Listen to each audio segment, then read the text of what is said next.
오늘 함께 나눌 큐티 본문은 누가복음 19장 11절부터 27절까지의 말씀입니다.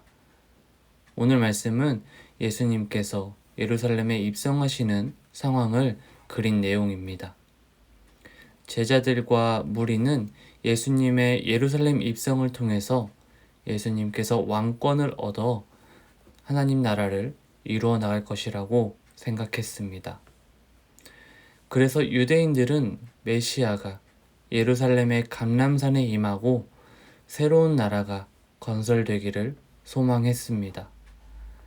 그들이 이렇게 생각할 수 있었던 것은 과거에 다윗이 예루살렘에 입성하여서 그곳을 왕의 도시로 만들었었고, 헤롯 대왕도 예루살렘을 통해서 자신의 통치권을 주장하는 등 예루살렘은 그런 상징성이 있는 곳이었기 때문입니다.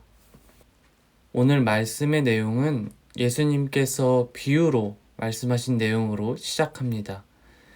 왕위를 받으러 로마에 가는 것은 그들의 문화 속에서 너무나 당연한 일들이었습니다. 당시 분봉왕과 같은 통치자들이었던 헤롯 왕의 가문을 보면 모두 통치권을 얻기 위해서는 로마에 갔었기 때문입니다.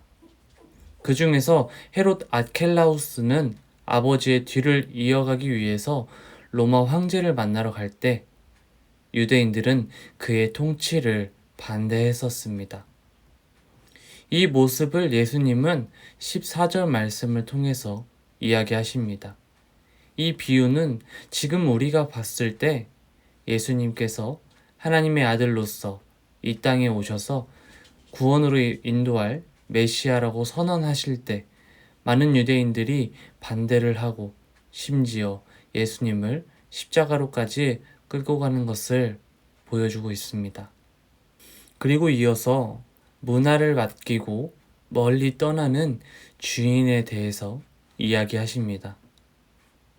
한 달란트는 이 당시 20년 동안의 일한 임금의 가치를 가지고 있었던 것에 비해 한 문화는 당시 100일치의 임금의 가치를 가지고 있었습니다.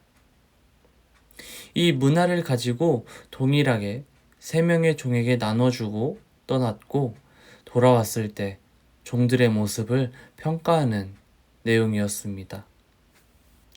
하나님 나라가 하루빨리 임하여서 자신들의 회복을 갈구하는 이들 앞에서 예수님께서는 복음을 전하며 하나님 나라가 임할 때를 깨닫고 준비하기를 말씀하고 계시는 것입니다.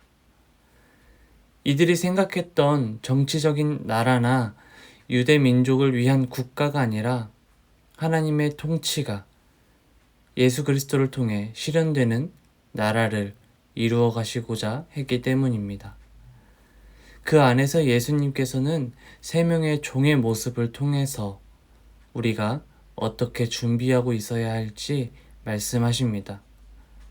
종에게 맡겨진 임무를, 즉 사명을 어떻게 열심히 해낼 것인지, 얼만큼 힘을 내어 그 일을 이뤄낼 것인지에 대해서 말하고 있습니다. 우리의 삶 속에서 이미 우리 가운데 임한 하나님 나라를 누리며 하나님 나라를 확장해 나가기 위해 하나님의 말씀과 기도로 하나님 앞에 신실한 모습으로 살아가는 저와 여러분이 되기를 간절히 소망합니다.